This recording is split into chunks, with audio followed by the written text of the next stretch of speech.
telling us something else. All right, but I like a good metric. I'm sure the Fed likes a good metric. If it wasn't just inflation, what might be an alternate? Well, they're looking at things like leverage ratios, how much debt is going on in our society, in our economy. Right now, what they seem to be focusing on is corporate debt, and particularly in the junk bond market. Is that a measure? And consumers have been taking on a lot of debt. And what about the student loans?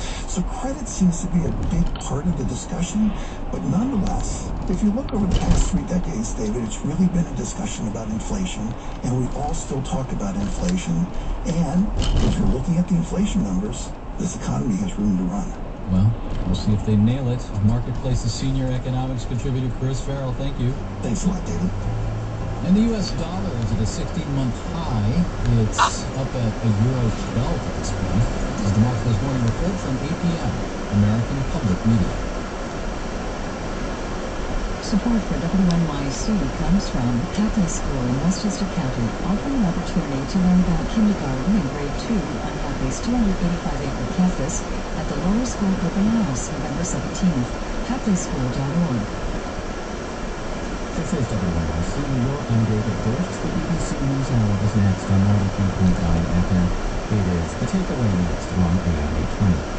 And later this morning on the Brian Lara Show, the executive director of the New York Immigration Coalition talks about his breach lawsuit against the Trump administration's plan to add a citizenship question to the 2020 census, plus what science tells us about girls and their BFFs. That's all coming up this morning at 10 o'clock. The Brian Lara Show on WNYC. It's 9 o'clock. This is WNJT FM Trenton, WNJO 90.3 Toms River, WNJY 89.3 Netcom, and WNJP 88.5 Sussex. Welcome to NewsHour from the BBC World Service. I'm Razia Iqbal. Israel's Security Cabinet meets today following a raid by the country's special forces inside Gaza. 7 Palestinians, including a Hamas commander, were killed, and a lieutenant colonel on the Israeli side also died. We speak to a senior member of the Knesset. Israel does not seek a war in Gaza.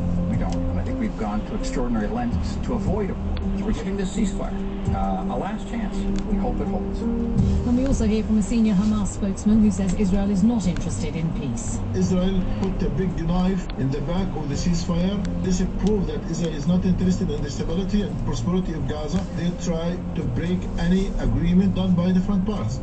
Also, fake news. Do you think you know the difference between fact and fiction? We have a series of reports from around the world.